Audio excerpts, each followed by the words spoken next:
Hello friends, welcome back to my channel. ঠাকুরের আশীর্বাদে তোমরা নিশ্চয়ই সবাই ভালো আছো। তো আমিও ভালো আছি। তো আজকের ব্লগটা আমি এখান দিয়ে স্টার্ট করছি। তো কর্তামশাইয়ের আবদার আজকে রাতে করতে হবে লোটে মাছের পকোড়া। তো লোটে মাছের পকোড়া করার জন্য আমি এই মোটামুটি 200 গ্রামের মতন লোটে মাছ নিয়ে নিয়েছি।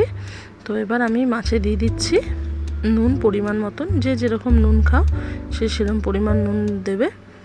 তো নুন দেওয়া হয়ে গেছে। এবার আমি দেব হলুদের গুঁড়ো। তো হলুদের গুঁড়ো খুব একটা দেবে না, যত সামান্যই হলুদের গুঁড়ো দেবে, সেটা পরিমাণ অনুযায়ী। আমি 200 গ্রাম নিয়েছি, তার জন্য ওই হলুদটাই মোটামুটি ঠিক আছে। তো এরপর আমি দেবো লঙ্কার গুঁড়ো। তো লঙ্কার গুঁড়োটা তোমরা স্কিপও করতে পারো। কেউ যদি ওই আদা রসুন পেস্টের সঙ্গে লঙ্কা বেটে নাও, তাহলে মনে হয় না লঙ্কার গুঁড়ো দেওয়ার প্রয়োজন আছে। এবার যে যেরকম ঝাল খাও সেই অনুযায়ী লঙ্কার গুঁড়ো দেবে। তো এবার আমি দিয়ে দেবো আদা রসুন আর পেঁয়াজ পেস্ট। তো আমি মোটামুটি এই 3 চামচের মতন পেস্টটা দিয়ে দিয়েছি। তো এবার আমি দিয়ে দেবো ডিম, একটা ডিমই দেব।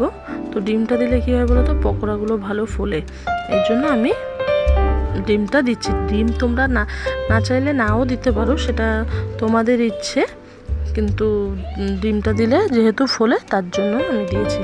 তো আমি দিয়ে দিলাম এবার কুচিয়ে রাখা ধনে পাতায় দেবে একটা দারুণ স্মেল আসে পকোড়ার মধ্যে। তো আমি এবার ধনে পাতা দিয়ে দিলাম। তো বন্ধুরা, আমার ভিডিও যদি ভালো লাগে অবশ্যই কিন্তু লাইক কমেন্ট আর শেয়ার করে দিও, ভুলো না কিন্তু, আর সাবস্ক্রাইব করে দিও নতুন বন্ধুরা। তো এবার আমি দিয়ে দিচ্ছি অ্যারারুট পরিমাণ মতন। এবার আমি অ্যারারুট শুধু দিয়ে পকোড়া করব না, তার সঙ্গে কিন্তু আমি একটু ময়দাও অ্যাড করব, কারণ বলে অ্যারারুট ময়দা দিয়ে দেখবে পকোড়া যদি তুমি করো মিক্সিং করে না, পকোড়াটা বেশ মানে একটা মচমচে টাইপের খেতে হয়, ভালো লাগে। তো সেই কারণে আমি ময়দাটা অ্যাড করে নিচ্ছি। তো এবার আমি দিয়ে নিচ্ছি একটু পাতিলেবু। তো কারোর কাছে যদি গন্ধরাজ লেবু থাকে সে গন্ধরাজ লেবুটাই দেবে, কারণ গন্ধরাজ লেবুতে স্মেলটা ভালো আসে আর পকোড়াটাও খেতে ভালো লাগে। আমি যেহেতু পাইনি গন্ধরাজ লেবু, তার জন্য আমি পাতিলেবুটাই অ্যাড করছি। তো আমি একটা পাতিলেবুর হাফটা দিয়ে দিয়েছি। তো এবার আমি দিয়ে পুরোটাকে ভালো করে মিক্সড করব। মিক্সটা কিন্তু ভালোভাবে করতে হবে যাতে কোটেশনটা ভালোভাবে হয়, কারণ যেহেতু লোটে মাছ একটা লতে টাইপের মাছ, ওই জন্য কোটেশনটা হওয়াটা কিন্তু খুব মাস্ট। তো দেখো এখানে আমার মোটামুটি রেডি হয়ে গেছে মাখাটা। তো আমি পকোড়া করব বলে এটা মাখিয়ে কিছুক্ষণ রেখে দিয়েছিলাম 5 মিনিটের মতন। তো এদিকে আমি কড়াইয়ে তেল দিয়ে দিয়েছি। তো তেল গরম হয়ে এসছে, এবার আমি পকোড়াগুলো ছেড়ে দেব।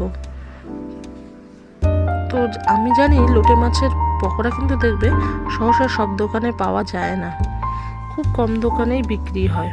তো ওই কারণেই বাড়িতেই আমরা বেশিরভাগ সবাই ভেজে খাই, এটা একটা লোভনীয় জিনিস। তো দেখো এদিকে মোটামুটি পকোড়াটা ভাজা হয়ে এসছে খপখপা তেলে, লোটে মাছের পকোড়া। তো আমার ভিডিওটা ভালো লাগলে অবশ্যই কিন্তু লাইক কমেন্ট সাবস্ক্রাইব করে দিও।